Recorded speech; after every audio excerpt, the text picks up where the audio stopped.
Shalom saudara yang dikasihi Tuhan Yesus Kristus. Selamat pagi, selamat berjumpa dalam renungan pada pagi hari ini. Doa dan harapan saya saudara semua ada dalam keadaan yang baik, sehat, penuh sukacita, dan berlimpah berkat Tuhan. Sebelum kita mendengarkan renungan firman Tuhan, mari sama-sama kita berdoa. Pagi hari ini ya Bapa, kami datang ke hadirat-Mu mengucap syukur karena berkat pertolongan Tuhan, penyertaan-Mu dalam kehidupan kami dari malam hingga pagi hari ini. Kalau kami ada saat ini, kami boleh bernafas, kami hidup, itu semua karena anugerah Tuhan. Dan kami percaya ada rencana Tuhan yang baik bagi kami. Kami mau pakai waktu yang Tuhan berikan untuk memuliakan nama Tuhan. Saat ini kami mau mendengarkan sabda firman-Mu. Urapi kami ya Bapa agar kami mengerti akan kehendak-Mu. Dalam nama Tuhan Yesus kami berdoa. Haleluya, amin. Saudara yang dikasihi Tuhan, pembacaan Alkitab kita pada saat ini terdapat dalam surat Ibrani pasal yang ke-7. Saudara dapat membacanya secara pribadi setelah mendengarkan renungan ini. Saya akan membaca Ibrani 7 ayat 22-25. Tertulis demikian. Demikian pula, Yesus adalah jaminan dari suatu perjanjian yang lebih kuat, dan dalam jumlah yang besar, mereka telah menjadi imam, karena mereka dicegah oleh maut untuk tetap menjabat imam. Tetapi karena ia tetap selama-lamanya, imamatnya tidak dapat beralih kepada orang lain. Karena itu ia sanggup juga menyelamatkan dengan sempurna semua orang yang oleh dia datang kepada Allah, sebab ia hidup senantiasa untuk menjadi pengantara mereka. Saudara dikasihi Tuhan, dalam pengadilan dikenal istilah mediator, yaitu seorang yang berfungsi untuk melakukan mediasi atau menjadi pengantara dalam sengketa atau konflik antara dua pihak. Dalam kehidupan kita secara rohani, yaitu dalam hubungan kita dengan Tuhan, istilah mediator juga ada, dan ini disebutkan dengan istilah imam. Imam adalah seorang yang menjadi pengantara antara umat dengan Tuhan. Seorang imam mewakili umat manusia untuk datang kepada Tuhan. Salah satu syarat seorang imam dalam menjalankan tugasnya adalah ia haruslah seorang yang dipilih oleh Tuhan, dan ia harus menyucikan dirinya dari dosa agar layak masuk ke hadirat Tuhan. Keberadaan imam-imam selama masa perjanjian lama sebenarnya merupakan gambaran tentang Tuhan Yesus Kristus, yang adalah imam yang sempurna dan kekal. Keimaman atau keimamatan Kristus tidak pernah berakhir karena ia hidup untuk selama-lamanya.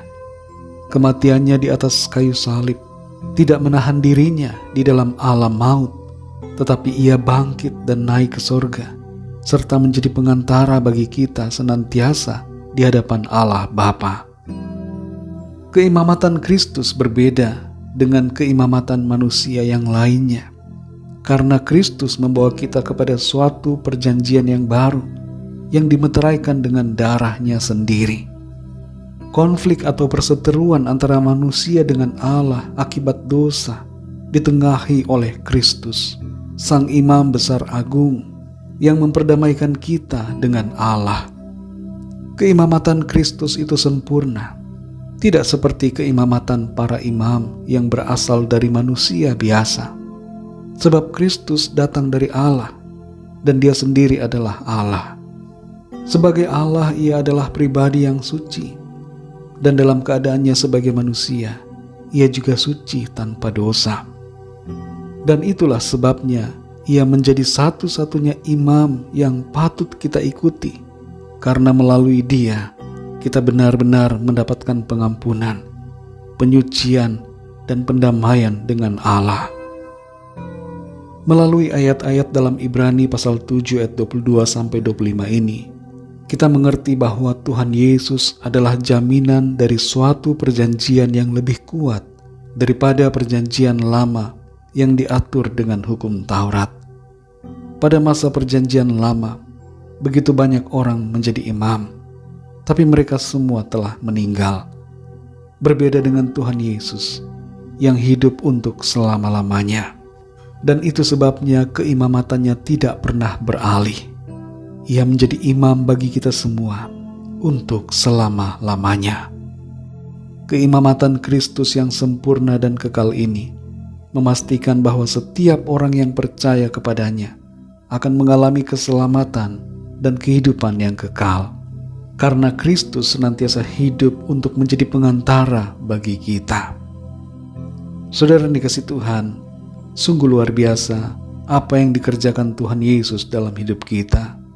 Ia datang menjadi manusia, berkorban bagi kita, dan menjadi tebusan atas segala dosa kita.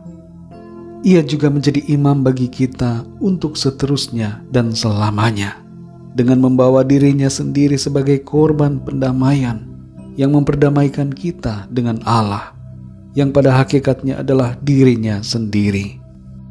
Mari saudara yang dikasihi Tuhan, kita bersyukur atas kasih karunia yang kita terima di dalam Kristus Yesus Tuhan kita.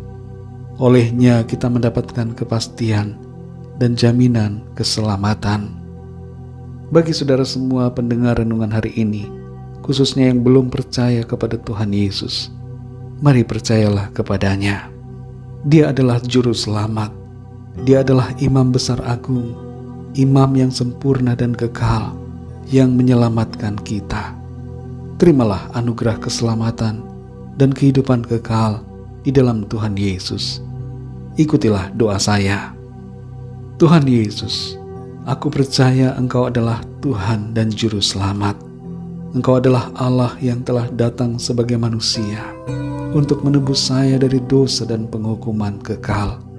Engkau telah mati di atas kayu salib, turun ke alam maut, bangkit di hari yang ketiga, naik ke surga dan memerintah untuk selamanya. Dan Engkau akan datang kembali di akhir zaman. Ampunilah segala dosaku dan terimalah diriku ya Tuhan. Pimpin hidupku mulai saat ini dan seterusnya sampai selamanya. Amin. Bagi saudara yang baru saja percaya kepada Tuhan Yesus, teruslah belajar firman Tuhan. Bacalah Alkitab, lakukanlah firman Tuhan, berilah diri saudara dibaptis, dan setialah sampai akhir. Bagi saudara semua pendengar renungan hari ini, mari sama-sama kita berdoa.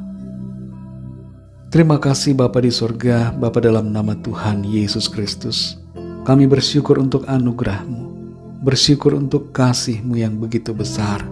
Engkau telah menyelamatkan kami, dan Engkau memperdamaikan kami dengan diri-Mu. Kami sungguh bersyukur untuk anugerah keselamatan dan kehidupan kekal yang Tuhan karuniakan kepada kami. Kami yang tidak layak dilayakkan Tuhan, kami yang berdosa diampuni, dan kami dijadikan ciptaan yang baru oleh kasih-Mu. Terima kasih Tuhan, Engkau telah menjadi imam yang sempurna dan kekal untuk selama-lamanya. Terpujilah nama-Mu ya Tuhan. Meteraikanlah firman-Mu dalam hati kami, agar kami senantiasa hidup di dalamnya, dan kami mau setia selalu, percaya dan mengasihi Tuhan. Pimpin kami ya Bapa di sepanjang hari ini, dalam segala aktivitas kami. Biarlah semua yang kami lakukan menyenangkan hati-Mu, dan kehidupan kami menjadi berkat bagi semua orang. Kami bawa kepadamu ya Tuhan, setiap permohonan doa, setiap pergumulan kami masing-masing secara pribadi, agar Tuhan melawat kami, menyatakan pertolongan-Mu, mujizat-Mu di tengah-tengah kami. Yang sakit Tuhan sembuhkan, yang lemah Tuhan kuatkan kembali, dan yang sedang dalam persoalan masalah, Tuhan berikan jalan keluar. Kami percaya kami alami kemenangan, sukacita dan berkat Tuhan.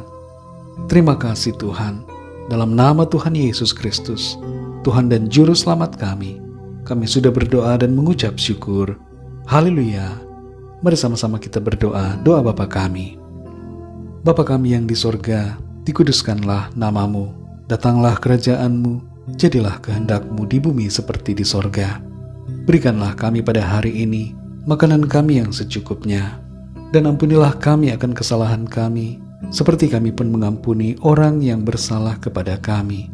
Dan janganlah membawa kami ke dalam pencobaan, tetapi lepaskanlah kami daripada yang jahat.